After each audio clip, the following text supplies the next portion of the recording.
ದೇವಾಲಯ ಕಟ್ಟಬೇಕು ಅಂತ ಅನಿಸಿದ್ದೇನೆ? ಅದು ದೇವಾಲಯದ ವಿಚಾರದಲ್ಲಿ ನಾನು ಕೆಲಸದಲ್ಲಿ ವೃತ್ತಿಲಿದ್ದಾಗ ಮಾಡಬೇಕು ಅಂತ ಏನಿಲ್ಲ. ನಾನು ಹುಟ್ಟಿದಾರಾಭ್ಯದಿಂದನೂ 8 ವರ್ಷದ ಹುಡುಗನಿಂದನೂ ದೇವ್ರ ಭಕ್ತಿನಲ್ಲಿ ನಾನು ಭಾಳ ಮಟ್ಟಿಗೂ ನಂಬಿದವರು. ನಾವು ಭಾಳ ಕಡು ಬಡವರು, ಬಡತನದಲ್ಲಿ ಇದ್ದಂಥವರು, ನಮಗೆ ಬೇರೆ ಆಶ್ರಯನೇ ಇಲ್ಲ. ಆದ್ರೂ ಕೂಡ ದೇವರಲ್ಲಿ ನಾವು ಬಹಳ ಮಟ್ಟಿಗೂ ನಂಬಿಕೆ ಇಟ್ಟು ದೇವರ ಪ್ರಾರ್ಥನೆಯಲ್ಲಿ, ದೇವ್ರ ಭಕ್ತಿಯಲ್ಲಿ ಬಹಳ ಮಟ್ಟಿಗೂ ನಾನು ನಂಬಿಕೆ ಇಟ್ಕೊಂಡು ದೇವರನ್ನು ನಂಬಿ ಇಲ್ಲಿವರೆಗೂ, ಈಗ ಸಮಯದವರೆಗೂ, ಈ ಗಳಿಗೆವರೆಗೂ ನಾವು ದೇವರನ್ನು ನಂಬಿರುವಂಥ ಜನನ ಬಿಟ್ಟರೆ ಜನಗಳಾಗಲಿ, ಸಂಬಂಧಗಳಾಗಲಿ, ಉತ್ಪತ್ತಿ ಆಗಲಿ, ಅಧಿಕಾರ ಆಗಲಿ ಯಾವುದರಲ್ಲೂ ನಾವು ನಂಬಿ ಬದುಕ್ತವರಲ್ಲ. ಆ ದೇವರೇ ನಮ್ಮನ್ನು ಸಾಕ್ಷಾತ್ ನಮ್ಮನ್ನು ಎಲ್ಲನ ರಕ್ಷಣೆ ಮಾಡಿರೋದಾಗಲಿ, ಎಲ್ಲ ಕಾರ್ಯದಲ್ಲಿ ನಮ್ಮನ್ನು ಜಯಶೀಲರಾಗಿರೋದಾಗಲಿ, ಇಲಾಖೆ ಸರ್ವಿಸ್ ಮಾಡಿರೋದಾಗಲಿ, ಇಲಾಖೆಯಲ್ಲಿ ನಾವು ಎಷ್ಟು ಕಷ್ಟಪಟ್ಟಿದ್ದೀವೋ ಅದಕ್ಕೆ ನಮಗೆ ಶ್ರಮಕ್ಕೆ ತಕ್ಕನಾಗಿ ಫಲನೂ ಕೊಟ್ಟಿದೆ. ಇಲಾಖೆಯೂ ನಮ್ಮನ್ನು ಚೆನ್ನಾಗಿ ಗುರುತಿಸಿದೆ. ಒಳ್ಳೊಳ್ಳೆ ಅವಾರ್ಡ್ಗಳು ತೊಗೊಂಡಿದ್ದೀವಿ, ಒಳ್ಳೆಯ ಅಧಿಕಾರಿಗಳಿಂದ ಒಳ್ಳೊಳ್ಳೆ ಹೆಸರುಗಳು ತೊಗೊಂಡಿದ್ದೀವಿ. ರಾಷ್ಟ್ರ ಮಟ್ಟದಲ್ಲಿ ನಾನು ನ್ಯಾಷನಲ್ ಅವಾರ್ಡು ಪಡೆದಿದ್ದೀನಿ. ನನಗೆ 4 ಅವಾರ್ಡ್ಗಳಾಗಿದ್ದಾವೆ. ಸಮಾಜದಲ್ಲೂ ಕೂಡ ಇವತ್ತೂ ಕೂಡ ನಾವು 23 ವರ್ಷ 22 ವರ್ಷ ರಿಟೈರ್ಡ್ ಆಗಿದೆ. ಆದ್ರೂ ಕೂಡ ಇವತ್ತೂ ಕೂಡ ಎಲ್ಲನ ನಮ್ಮನ್ನು ಕಂಡ ಜನ ಭಾಳ ಮೆಚ್ಚುಗೆ ಇಟ್ಟು ನಮಗಿಂತ ಸಹಾಯ ಮಾಡಿದ್ರಿ ಅಂತ ಅಂತಾರೆ. ಆವಾಗ ಅವರು ನಮಗೆ ಏನು ಕೊಟ್ಟರು, ಎಷ್ಟು ಕೊಟ್ಟರು ನಮಗೆ ತೃಪ್ತಿ ಇಲ್ಲ ಅಂತ ಒಂದು ಒಳ್ಳೆ ಮಾತಾಡ್ತಾರೆ. ಅದೇನೇ ನಮಗೆ ನಮ್ಮ ಹಿಂದೆಗಡೆ ಬಂದಿರೋದು ಅನ್ನೋ ಒಂದು ನಂಬಿಕೆ ನನಗೆ.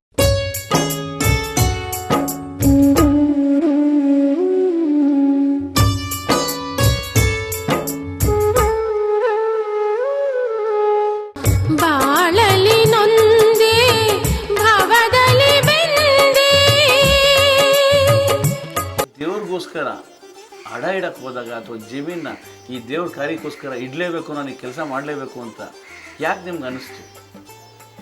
ನಾವು ಈಗ 100 ಜನ ಭಕ್ತಾದಿಗಳು ಅವರವ್ರ ಸಹಾಯ ಅವರವ್ರ ಕೈಲಾದ ಮಟ್ಟಿಗೆ ಲಕ್ಷಾಂತರ ರೂಪಾಯಿ ಕೊಟ್ಟಿರೋರು ಇದ್ದಾರೆ, 10 ರೂಪಾಯಿ ಕೊಟ್ಟಿರೋರು ಇದ್ದಾರೆ. ಒಬ್ಬ ಭಿಕ್ಷುಕ ಮಾಗಡಿ ತಾಲೂಕಿನಲ್ಲಿ ನಾವು ಚಂದ ಎತ್ತಕ್ಕೆ ಹೋದಾಗ ನಮ್ಮ ಹತ್ರ 2 ರೂಪಾಯಿ ತೊಗೊಂಡ. ನಾವು ಕಾರ್ ನಿಲ್ಲಿಸಿದ್ದಾಗ 2 ರೂಪಾಯಿ ಕಾರ್ ತೊಗೊಂಡು ನೋಡಿ, ಎಲ್ಲ ಭಕ್ತಾದಿಗಳು ಜ್ಞಾಪಕ ಬರೋಲ್ಲ, ಅವನು ಮಾತ್ರ ಬರ್ತಾರೆ. 2 ರೂಪಾಯಿ ನಮ್ಮ ಹತ್ರ ಇಸ್ಕೊಂಡವನು ಇನ್ನೊಂದು ಅರ್ಧ ಗಂಟೆ ಬಿಟ್ಕೊಂಡು ವಾಪಸ್ ಬಂದು ಒಂದು ಹಳ್ಳಿಲಿ ಕಾರ್ ನಿಲ್ಲಿಸಿದಾಗ, ಸ್ವಾಮಿ ಯಾತಕ್ಕೆ ಈ ದುಡ್ಡು ಎತ್ತಾ ಇದ್ದೀರಿ ಅಂತ ಕೇಳಿದ. ದೇವಸ್ಥಾನ ಕಟ್ತಾ ಇದ್ದೀವಪ್ಪ, ಅದಕ್ಕೆ ಎತ್ತಾ ಇದ್ದೀವಿ, ತಗೊಳ್ಳಿ ನಂದು 10 ರೂಪಾಯಿ ಅಂತ 10 ರೂಪಾಯಿ ಕೊಟ್ಟು ಅವನಿಗೆ ಆವಾಗಲೇ ರೆಸಿಪ್ಟ್ ಇಶ್ಯೂ ಮಾಡಿ ಆ 10 ರೂಪಾಯಿನೂ ನಾವು ತೊಗೊಂಡು. ಇವತ್ತು ನೋಡಿ ಲಕ್ಷಾಂತರ ರೂಪಾಯಿ ಕೊಟ್ಟರು ನಮಗೆ ಯಾರು ಕೊಟ್ಟಿದ್ದಾರೆ ಅಂತ ಸಡನ್ ಅಂತ ಹೇಳೋಕ್ಕಾಗಲ್ಲ. ಆ 2 ರೂಪಾಯಿ ಕೊಟ್ಟಿರೋ ಮನುಷ್ಯ ನಮಗೆ ಇವತ್ತು ನಮ್ಮ ಎದುರುಗಳ ನಿಂತಿದ್ದಾನೆ ಅನ್ನಿಸ್ತದೆ. ಅದಕ್ಕೆ ನಿದರ್ಶನ ದೇವರು ಇದ್ದಾನೆ ಅನ್ನೋದಕ್ಕೆ ಸತ್ಯಕ್ಕೆ.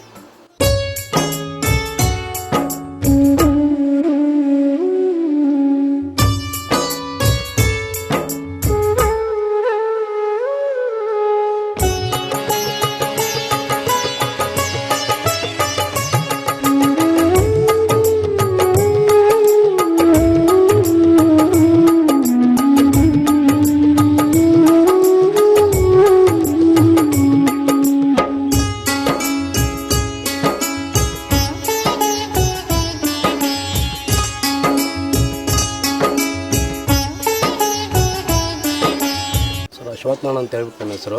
ನಮ್ಮ ನೇಟಿವ್ ಊರು ಬಂದು ಮಧುಗಿರಿ ತಾಲೂಕು ಚಿಂಕೋಜರ ಅಂತ ಹೇಳ್ಬಿಟ್ಟು. ನಮ್ಮ ತಾಯಿ ತವರುಮನೆ ಬಂದು ಸಿಂಗನಹಳ್ಳಿ. ನಾವು ನಮ್ಮ ತಾಯಿ ತವರುಮನೆಯಿಂದ ಊರಿಂದ ಬಂದು ನಮ್ಮ ತಾಯಿ ಇಲ್ಲೇ ಕೆಲಸಕ್ಕೆ ಹೋಗಪ್ಪ ಇರೋನ್ ಹಬ್ಬ ಅಂತ ಹೇಳಿ ಕಳಿಸಿದ್ರು. ಅಲ್ಲಿ ಬಂದಾಗ ನಮ್ಮ ತಾಯಿ ಶಿವಪ್ಪರವರು ಮಾರೇಗೌಡರು ಅಂತ ಒಬ್ಬರು ಇದ್ದಾರೆ. ನೀನು ಎಷ್ಟು ದಿನ ಅಂತ ಹಿಂಗೆ ಹೋಗ್ತಾ ಬಾ, ಮಾರಮ್ಮ ತಾಯಿಗೆ ಪೂಜೆ ಮಾಡಿಸ್ಕೊಬ ಅಂತ ಹೇಳಿದ್ರು. ನಾನಿಲ್ಲ, ದೇವ್ರನ್ನ ಯಾವುದೇ ಕಾರಣಕ್ಕೂ ನಂಬಲ್ಲ ಅಂತ ಹೇಳ್ಬಿಟ್ಟು ನಮ್ಮ ಅವ್ರ ಮನೆ ಬಿಟ್ಟು ಹೋಗಿ ಒಂದು ಬಾಡಿಗೆ ಮನೆ ಹಾಸ್ಕೊಂಡಿದ್ದೆ. ಅದಾದ ನಂತರ ಮಾರೇಗೌಡರು ಹೇಳಿದ್ರಲ್ಲ ಅಂತ ಹೇಳ್ಬಿಟ್ಟು ಊರೂರಿಗೆ ದೇವರು ಬರುತ್ತೆ ಸರ್ ಜಾತ್ರೆಗೆ. ಅವಾಗ ಸುಮ್ಮನೆ ಪೂಜೆ ಮಾಡಿಸ್ದೆ. ನೋಡಮ್ಮ, ನಾನು ಇಲ್ಲೇ ನನ್ಕೊಂಡು ಇಲ್ಲೇ ಮಾಡಿಸಿದ್ರೆ ಆಯಿತು, ನೀನು ಮಕ್ಕಳಾಗಿ ನಾನು ಇಲ್ಲೇ ನಾನು ಮನೇನ ಕಟ್ಟಿಸ್ತೀನಿ, ನಂಗೆ ಆ ಥರ ಅನುಕೂಲ ಮಾಡಿಕೊಡು ಅಂತ ಕೇಳಿದೆ. ಆಮೇಲೆ ಮಾರೇಗೌಡರು ಇದ್ದರು, ಸೈಟ್ ಬೇಕು ಅಂದರೆ ನೀನು ಚಂದ್ರೇಗೌಡರನ್ನು ಹಿಡ್ಕೊ ಅಂತ ಕೇಳಿದ್ರು. ಆದರೆ ಅವ್ರನ್ನೂ ವಿಚಾರಿಸಿದಾಗ ಅವ್ರು ಇಲ್ಲಪ್ಪ, ಸೈಟಲ್ಲಿ ಆಲೇ ಅಡ್ಮೆಂಟ್ ಆಗಿಬಿಟ್ಟಿದೆ, ಯಾವುದೇ ಕಾರಣಕ್ಕೂ ಇಲ್ಲ, ದುಡ್ಡು ಕೊಟ್ಟು ತೊಗೊಬೇಕು ಅಂತ ಹೇಳಿದ್ರು. ಅದೇ ರೀತಿ ಆ ತಾಯಿ ಅನ್ಸ್ಕೊಂಡಾಗೆ ಒಂದು ಮಾರಮ್ಮ ತಾಯಿ ಭಕ್ತರು, ನನಗೆ ನಮ್ಮ ಅತ್ತೆಯವರು ಮಾರಮ್ಮ ತಾಯಿ ಭಕ್ತರೇ, ಮಾಗಡಿ ಹತ್ರ ಹಾಸಿಂಗನಹಳ್ಳಿ ಅಂತ ಹೇಳ್ಬಿಟ್ಟು. ಅವರು ಮದುವೆ ಆಯಿತು.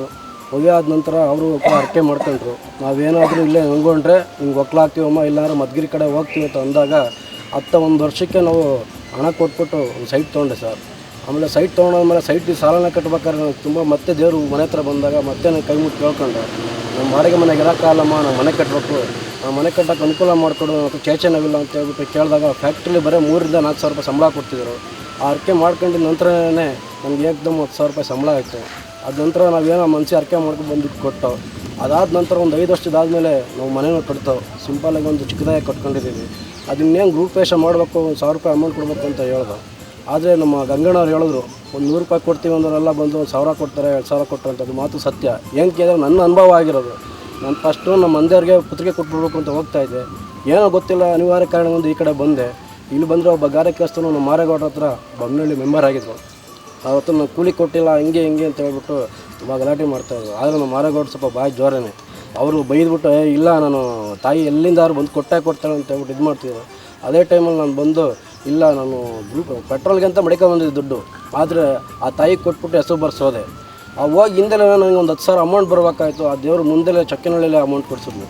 ಅದಾದ ನಂತರ ಅವತ್ತು ಅದು ಕೂಡ ಹೆಸರು ಬರೆದ್ಬಿಟ್ಟು ಹಾಕಿದ್ದಾರೆ. ಯಾಕೆಂದರೆ 1 ರೂಪಾಯಿನೂ ಯಾರೋ ಟೆಸ್ಟಲ್ಲಿ ಮತ್ತೊಂದಲ್ಲಿ ಏನು ಇದು ಮಾಡ್ತಾಯಿಲ್ಲ. ಅದಾದ ನಂತರ ನಮ್ಮ ಫ್ಯಾಮಿಲಿಯಲ್ಲಿ ಸ್ವಲ್ಪ ಸಮಸ್ಯೆ ಬಂತು. ತಿರ್ಗಾ ಮತ್ತೆ ದೇವ್ರಿಗೆ ಮರಬಿದ್ದವು. ತಿರ್ಗಾ ಆಮೇಲೆ ಈ ಒಂದೇ ಪೂಜಾರಪ್ಪರು ಕೂಡ ಇಲ್ಲ ತುಂಬ ಅನುಕೂಲ ಆಗುತ್ತೆ, ದೇವ್ರಿಗೆ ಇದು ಮಾಡಿ ವಸತಿ ಗೃಹ ಕಟ್ತಾಯಿದ್ವಿ ಅಂತ ಹೇಳಿದ್ರು. ಅದಕ್ಕೂ ಕೂಡ ಅಮೌಂಟ್ ಕೊಟ್ಟು ಅದಕ್ಕೂ ಕೂಡ ರಸೀದಿ ಕೊಡ್ತಾಯಿದ್ದಾರೆ. ಈಗ ಇನ್ನೊಂದು ಸ್ವಲ್ಪ ಪ್ರಾಬ್ಲಮ್ ಇದೆ. ಆ್ಯಕ್ಚುಲಿ ನಂಗೆ ಟೈಫಾಯ್ಡ್ ಜ್ವರ ಇದೆ. ಆದರೂ ನಾನು ಬರಬೇಕು ಅಂತ ನನಗೆ ಯಾರು ಇನ್ವೈಟ್ ಮಾಡಿಲ್ಲ. ಅದು ಹೆಂಗೆ ಕರ್ಕೊಬಂತ ಬಿಟ್ಟರೆ ಗೊತ್ತಿಲ್ಲ. ನೋಡಿ ಈಗ ಆರಾಮಾಗಿದ್ದೀನಿ, ಆರಾಮಾಗಿ ಇದು ಸತ್ಯ ಆರಾಮ ಅಂತ ಹೇಳೋದು ನಿಜ ಸರ್. ನಿನ್ನ ನೆನೆದ ಜೀವನ ಆಯಿತಲ್ಲ ಪಾವನ, ನಿನ್ನ ನೆನೆದ ಜೀವನ ಆಯಿತಲ್ಲ ಪಾವನ.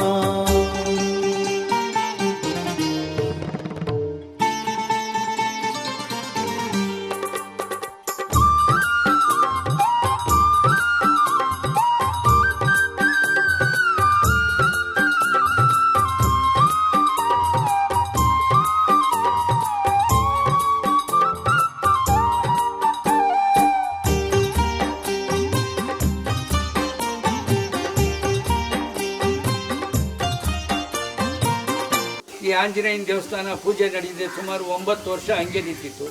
ಅವರು ಮೊದಲೇಟ್ಗೆ ನಮ್ಮಲ್ಲಿ ಬಂದು ಇದನ್ನು ನಾವು ಈ ಕಡೆಗೆ ಹೆಚ್ಚಿನ ಗಮನ ಹರಿಸಿರಲಿಲ್ಲ. ಅವರೇ ಬಂದು ಸ್ವತಃ ಒಬ್ಬರು ಭಕ್ತರನ್ನು ಕರ್ಕೊಂಬಂದು ನಮ್ಮ ಮನೆ ಹತ್ರ ಒಂದು 4 ಸರಿ 5 ಸರಿ ಬಂದು ಆಂಜನೇಯನ ದೇವಸ್ಥಾನ ನೀವೇ ವಹಿಸ್ಕೊಂಡು ಏನಾದರೂ ಮಾಡಿ ನಮ್ಮ ಕೈಲಾದ ಮಟ್ಟಿಗೆ ಸಹಾಯ ಮಾಡ್ತೀವಿ, ನೀವು ನಿಂತ್ಕೊಂಡು ಅದನ್ನು ಒಂದು ಜೀರ್ಣೋದ್ಧಾರ ಮಾಡಬೇಕು ಅಂತ ಇದು ಮಾಡಿದ್ರು. ಮೊದಲೇಟ್ಗೆ ಆಂಜನೇಯನ ದೇವಸ್ಥಾನದ ನಾವು ಮೊದಲು ಕಮೆನ್ಸ್ ಮಾಡಿ ಅದರದ್ದೆಲ್ಲ ಪೂಜಾ ಕೈಂಕರ್ಯಗಳೆಲ್ಲ ಮಾಡಿದ ನಂತರ ಮಾರಮ್ಮನ ದೇವಸ್ಥಾನಕ್ಕೆ ನಾವು ಕೈ ಹಾಕಿದ್ದು. ಆ ದೇವಸ್ಥಾನ ಮುಟ್ಟೋವರೆಗೂ ಇದು ದೇವಸ್ಥಾನದ ಸುದ್ದಿ ಬಂದಿರಲಿಲ್ಲ. ಅದೆಲ್ಲ ಆದಮೇಲೆ ನಮಗೆ ಇದು ಎಚ್ಚರ ಆಂಜನೇಯನೇ ಇದಕ್ಕೆ ಆಶೀರ್ವಾದ ಮಾಡಿದ್ದಾನೆ ಅಂತ ಹೇಳಬೇಕು. ಮಾಶನಹಳ್ಳಿಯಿಂದ ಈ ಬೊಮ್ಮನಹಳ್ಳಿಗೆ ಬಂದಿರೋ ಕಾರಣ ಏನು? ನಾವು ಮೊದಲಿಂದಲೂ ಈ ತಾಯಿಯ ಭಕ್ತರು. ಮೊದಲು ನಮ್ಮ ತಂದೆ, ಆಮೇಲೆ ನಮ್ಮ ಅಣ್ಣ, ಆಮೇಲೆ ನಾನು. ಈಗ ಸುಮಾರು 10 ವರ್ಷದ ಅನುಭವ. ಮೊದಲು ಇಲ್ಲಿ ಏನೂ ಇಲ್ಲ ಸರ್, ಬರೀ ಹುಲ್ಗಾವಲು ಬಿತ್ತು. ಒಂದು ಮಂಟಪ ಇದ್ದಂಗೆ ದೇವಸ್ಥಾನ ಇತ್ತು. ಮೊದಲಿಂದಲೂ ನಮ್ಮ ತಾತನ ಕಾಲದಲ್ಲೂ ಒಂದು ಗೋಪುರದ ಚಿಕ್ಕ ಗೋಪುರ. ಅದಕ್ಕೆ ಬಣ್ಣ ಹೊಡೆಯೋಕ್ಕೆ ನಮ್ಮ ಹೊತ್ತಲಿಂದಲೇ ನಮ್ಮ ಸಂಸಾರದಿಂದ ಹೊಡ್ತಾಯಿದ್ದು. ನನಗೆ ಯಾವುದೋ ಒಂದು ಕಷ್ಟ ಇತ್ತು. ಆ ಕಷ್ಟದಲ್ಲಿ ಬಾಯಿಯಾಗಿತ್ತು. ದೇವರು ನೆನೆಸ್ಕೊಂಡಿದ್ದೆ, ಪಾಸಾಯಿತು. ಆ ಗೋಪುರನ ಹೊಡೆಸ್ಬೇಕು ಅಂತ ನಮ್ಮ ಕಮಿಟಿಯವ್ರನ್ನ ಕೇಳ್ಕೊಂಡೆ. ಅವರು ಆಯ್ತಪ್ಪ ಗೋಪುರ ಹೊಡೆಸಾಕ್ಬಿಡು, ಕಟ್ಸು ಹೊಸ್ದಾಗಿ ಅಂದರು. 2008ರಲ್ಲಿ ಆ ಗೋಪುರ ಹೊಡೆಸಾಕಿ ಹೊಸ ಗೋಪುರ ಕಟ್ಟಿಸಿ ಸ್ಥಾಪನೆ ಮಾಡಿದೆ. ಆ ಸ್ಥಾಪನೆ ಆಯಿತು. ಮೊದಲು ಈ ವಾಸ್ತುಗ ಅಕ್ಷರ ತಮಿಳ್ನಾಡಿಂದ ಒಬ್ಬರು ಕರೆಸಿದ್ದೆ, ಈ ಗೋಪುರ ಹೊಡೆಸ್ಬೇಕು ಬೇಡವಾ ಅಂತ. ಆ ತಮಿಳ್ನಾಡಿಂದ ಬಂದು ಅವರೆಲ್ಲ ನೋಡಿರು, ದೇವಸ್ಥಾನ ಹೋಗಿ ನೋಡಿರು, ದೇವರು ಇದು ನೋಡಿರು, ನೆಲೆದವರಿದೆ ಅದನ್ನು ನೋಡಿರು, ಅದನ್ನು ಕಮ್ಮಿ ಮಾಡೋದು. ಫಸ್ಟ್ ಆಂಜನೇಯ ಸ್ವಾಮಿ ಉದ್ಧಾರ ಆಗೋವರೆಗೂ ಈ ಊರೇ ಉದ್ಧಾರ ಆಗಲ್ಲ. ಇಡೀ ರಾಮನಗರ ಜಿಲ್ಲೆ ಓಡಾಡಿದೆ. ಪ್ರತಿಯೊಂದು ಮನೆಗೆ ಹೋಗಿದ್ದೀನಿ. ಪ್ರತಿಯೊಂದು ಮನೆಗೂ ದುಡ್ಡು ಎತ್ತಿದ್ದೀನಿ. ನಾವು ಗಂಗಣ್ಣವರು, ಪುಟ್ಟಯ್ಯರು, ಚಿಕ್ಕಪುಟ್ಟಯ್ಯರು ಅಂತ ಒಬ್ಬರು, ಗಂಗಾರಸಯ್ಯರು ಅಂತ, ಪ್ರತಿಯೊಂದು ಮನೆ ರಾಮನಗರ ತಾಲೂಕು, ಚನ್ನಪಟ್ಟಣ ತಾಲೂಕು, ಬೆಂಗಳೂರು ಹಾಲಲ್ಲಿ ಎಲ್ಲೆಲ್ಲಿ ನಮ್ಮ ಮಕ್ಕಳು ಇದ್ದಾರೆ ಪ್ರತಿ ಹೋಗಿ 10 ರೂಪಾಯಿ ಕೊಟ್ಟರು ಹತ್ರ ಇಸ್ಕೊಂಡು ನೋಡಿದೆ. ಆದಿಶಕ್ತಿ ಆ ಶಕ್ತಿ ಏನಂದರೆ ಗೋಪುರ ಕಟ್ಟಿಸ್ಬೇಕಾದ್ರೆ ನನ್ನ ಮಗನ ಮೈ ಮೇಲೆ ಬಂದು ಹೇಳ್ತು, ಸುಳ್ಳು ಹೇಳಂತ ಜಲ್ ಮೈ. ಇವತ್ತು ಆ ತಾಯಿ ನಾವು ನಂಬಿದ್ದೀವಿ.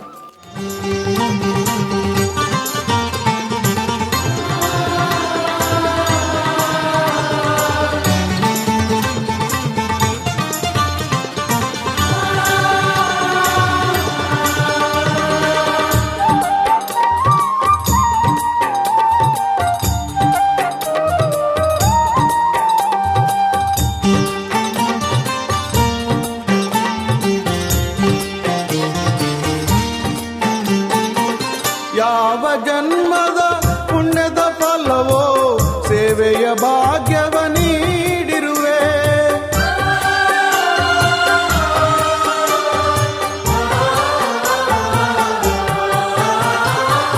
ಯಾವ ಜನ್ಮದ ಪುಣ್ಯದ ಫಲವೋ ಸೇವೆಯ ಭಾಗ್ಯವ ನೀಡಿರುವೆ. ಹಸಿರು ನೀನೆ ಉಸಿರು ನೀನೆ ಬಾಳಿನ ಸಿರಿ ನೀನಯ್ಯ. ನಿನ್ನಯ ರೂಪ ತೋರಿಸು ದೇವ, ನಿನ್ನಯ ರೂಪ ತೋರಿಸು ದೇವ. ಕಂಡು ನಾದನ್ಯನಾಗುವೆ, ಕಂಡು ನಾದನ್ಯನಾಗುವೆ. ನಿನ್ನ ನೆನೆದ ಜೀವನ ಆಯಿತಲ್ಲ ಪಾವನ. ಆ ದೇವರ ದರ್ಶನ ಮಾಡೋಂಥವ್ರು ಗಂಡಸೇ ಆಗಲಿ ಹೆಂಗಸೇ ಆಗಲಿ ಇಂಥ ಕಲರಲ್ಲಿ ಬರಬೇಕು, ಉಡುಗೆ ತೊಡುಗೆ ಬೇಕು, ದೇಶೀಯ ಸಂಸ್ಕೃತಿ ಉಳಿಬೇಕು ಅಂತ ನಿಮಗೆ ಅನಿಸಿಲ್ವಾ? ಅನಿಸಿದೆ ಸರ್. ಇದೆ ಇನ್ನು ಮುಂದೆ ನಾವು ಕಮಿಟಿಯಲ್ಲಿ ತೀರ್ಮಾನ ತಗೊಂಡು ಆ ಥರ ವಸ್ತು ಆ ಥರ ಪ್ರದರ್ಶನ ಮಾಡಬೇಕಾದ್ರೆ ಆ ಬಟ್ಟೆ ಉಟ್ಕೊಂಡು ಪ್ರದರ್ಶನ ಮಾಡಬೇಕು.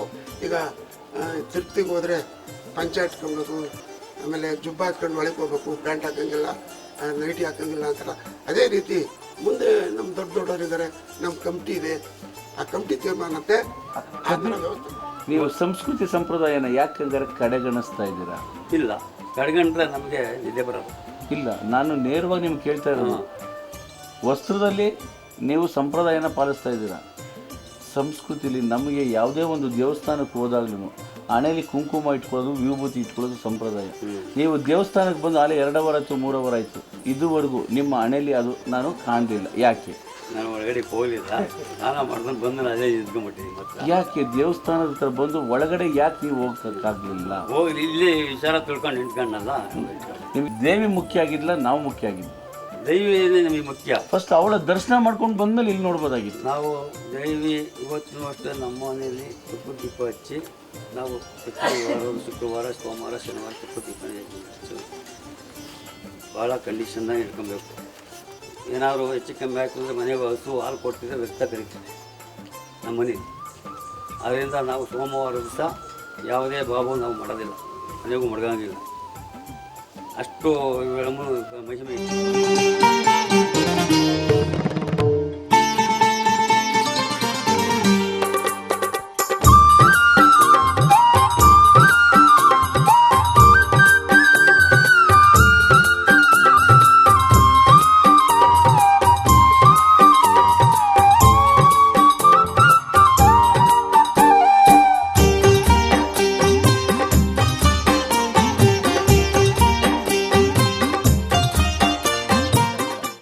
ನಾನು ಸುಮಾರು ಒಂದು 12 ವರ್ಷ ಇರ್ಬೋದು ಅಷ್ಟೇ. ನಾನು ಪರಸ್ತರ್ಮಿಕ ಇಲ್ಲಿ ಶಿಕ್ಷಕನಾಗಿ ಇದ್ದಿದ್ದೆ. ಇದ್ರ ಬಗ್ಗೆ ನನಗೆ ಈ ಸ್ಥಳ ಪುರಾಣದ ಬಗ್ಗೆ ಏನೂ ಅರಿವಿಲ್ಲ ನನಗೆ. ನಾನು ನನ್ನ ಪೂರ್ವಾಶ್ರಮದಲ್ಲಿ ವೇದಪಾಚಾರ್ಯರಲ್ಲಿ 10-15 ವರ್ಷ ಬೆಂಗಳೂರಿನಲ್ಲಿ ಅಧ್ಯಯನ ಮಾಡಿ ಶಿಕ್ಷಕ ವೃತ್ತಿ ಕೈಗೊಂಡು ನಿವೃತ್ತನಾಗಿದ್ದೇನೆ. ನಿವೃತ್ತನಾಗಿ 28 ವರ್ಷ ಆಯಿತು. ಆದರೆ ಈ ತಾಯಿಯ ಸತ್ಯತೆಯ ಬಗ್ಗೆ ನಾನು ಮಾತಾಡ್ತೀನಿ. ನಾನು ಕೊಲ್ಬೂರು ಮೂಕಾಂಬಿಕಾ ದರ್ಶನ ಮಾಡಿದ್ದೇನೆ. ಆಮೇಲೆ ಅನ್ನಪೂರ್ಣೇಶ್ವರಿ ಹೊರನಾಡು, ಶಾರದಾಂಬ ಶೃಂಗೇರಿ, ಎಲ್ಲ ಧರ್ಮಸ್ಥಳ ಎಲ್ಲ ನೋಡಿದ್ದೇನೆ. ಎಲ್ಲ ಒಂದು ದೃಷ್ಟಾಂತದಲ್ಲಿ ನಾನು ಮಾತು ಮುಗಿಸ್ತೀನಿ. ಈ ತಾಯಿ ಸತ್ಯತೆ ಬಗ್ಗೆ ಮಾತ್ರ ಅಷ್ಟೇ. ಈಗ 6-8 ತಿಂಗಳ ಹಿಂದೆ ಇಲ್ಲಿ ಒಂದು ದುರ್ಗಾ ಹೋಮ ಮಾಡಬೇಕು ಅಂತ ನಮ್ಮ ಗಂಗಣ್ಣವರು ನನಗೆ ಕರೆ ಕೊಟ್ಟರು. ಅದಕ್ಕೆ ಹಿಂದಿನ ದಿವಸ ನನ್ನ ಮಗಳನ್ನು ಅದು ಯಾವುದೋ ಕೊಲಂಬಿಯಾ ಏಷ್ಯಾ ಹಾಸ್ಪಿಟ್ಲಿಗೆ ಅಡ್ಮಿಟ್ ಮಾಡಿದ್ದೆ. ಆಪ್ರೇಷನ್ ಮಾಡಬೇಕು ಆ ಟೈಮ್ನಲ್ಲಿ ನೀನು ಮಾಡ್ತಾಯಿದ್ದೀನಿ. ಸರಿ, ಆಮೇಲೆ ಅರ್ಧ ಮಧ್ಯಭಾಗ ಪೂರ್ಣಾಹುತಿ ಆಗಬೇಕು ಅಂಥ ಒಂದು ಸಮಯದಲ್ಲಿ ಅಲ್ಲಿಂದ ಒಂದು ಫೋನ್ ಬಂತು. ತುಂಬ ಸೀರಿಯಸ್ ಕ್ರಿಟಿಕಲ್ಲು, ಉಳಿಯೋದು ಕಷ್ಟ ಅಂತ. ನನಗೆ ಕಣ್ಣಲ್ಲಿ ಧಾರಾಕಾರದ ನೀರು ಬಂತು. ಅದನ್ನು ಕಂಡು ಯಾಕೆ ಅಂತ ಅವ್ರು ಗಮನಿಸಿ ಅವ್ರು ಹೇಳಿದ್ರು ಹೀಗೆ ಅಂತ. ಪಾಪ ತಕ್ಷಣ 5,000 ರೂಪಾಯಿ ಕೊಟ್ಟರು. ಆಯ್ತು, ಇನ್ನೇನು ಮಾಡೋದು, ಜಾತಸ್ಯ ಮರಣಂಧವಂ ಅಂತ, ಹುಟ್ಟಿನ ಸಾಯಲೇ ಪ್ರತಿಯೊಬ್ಬರು ಹಾಗಂತ ತೀರ್ಮಾನ ಮಾಡಿಕೊಂಡು ಆ ತಾಯಿಗೆ ಸರ್ವಮಂತ್ರಾತ್ಮಕೆ ಸರ್ವಯಂತ್ರಾತ್ಮಕೆ ಸರ್ವತಂತ್ರಾತ್ಮಕೆ ಪಾಹಿ ಮಾಂ ಅಂತ ಬೇಡ್ಕೊಂಡೆ. ಮೂರ್ನಾಲ್ಕು ಎಲ್ಲ ಬೈದ್ರು ನನ್ನ ಕೆಲಸ ಮುಗಿದು ಮನೆಗೆ ಹೋದ ತಕ್ಷಣ ಅಲ್ಲಿಂದ ಮತ್ತೊಂದು ಫೋನ್ ಬಂತು. ಈಗ all right, operation successful, patient ಚೆನ್ನಾಗಿದ್ದಾರೆ, ಏನು ಯೋಚನೆ ಮಾಡಬೇಕಾಗಿಲ್ಲ ಅಂತ. ಈ ದೃಷ್ಟಾಂತಕ್ಕೆ ನೀವೇನು ಹೇಳ್ತೀವಿ?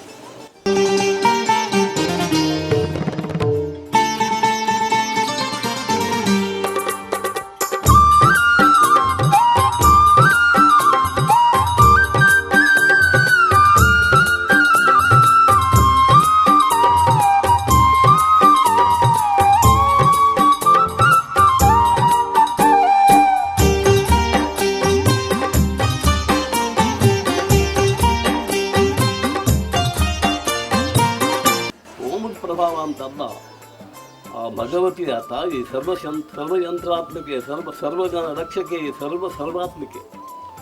ಅದು ಈ ತಾಯಿಯಾಗಿ ನಾನು ಕಂಡೆ. ಅದಕ್ಕಿಂತ ಅನೇಕ ನಾನು ಯಾತ್ರಾಶ್ರಮ ಮಾಡಿದ್ದೇನೆ, ಅಲ್ಪ ಇರ್ಬೋದು ಅದು ಸತ್ಯದಲ್ಲಿ. ಆ ಎಲ್ಲ ಶಕ್ತಿಗಳ ಕ್ರೋಢೀಕರಣ ಆಗಿದೆ. ಹೇಳಿದ್ದೇನೆ ದೃಷ್ಟಾಂತ. ಇದು ಶಕ್ತಿ ದೇವತೆ. ಈ ಭೂಮಿಯನ್ನು ಯಾರು ತಂದಿಟ್ಟು? ನಮ್ಮಪ್ಪ ತಂದಿಟ್ನ. ಆ ಸೂರ್ಯನಲ್ಲಿ ಯಾರು ತಂದಿದ್ರು? ನಮ್ಮಪ್ಪ ತಂದಿಟ್ನ. ಹೀಗೆ ಪ್ರಕೃತಿ ಪುರುಷನ್ ಛಂದ ಅಂತ ಆ ತಾಯಿ ಇಲ್ಲಿ ನೆನೆಸಿದ್ದಾರೆ. ಸರ್ವಶಕ್ತಿ ಸಮನ್ವಯತೆಯಾಗಿದ್ದಾರೆ. ನಿತ್ಯ ಬಂದು ಆಕೆಯನ್ನು ಪೂಜೆ ಮಾಡ್ರಪ್ಪ. ನಮ್ಮ ದೃಷ್ಟಾಂತ ಪೂಜೆ ಮಾಡಿದರೆ ಏನೇನು ಫಲ ಸಿಗುತ್ತೆ, ಅವರವರ ಫಲ ಸಿಗುತ್ತೆ.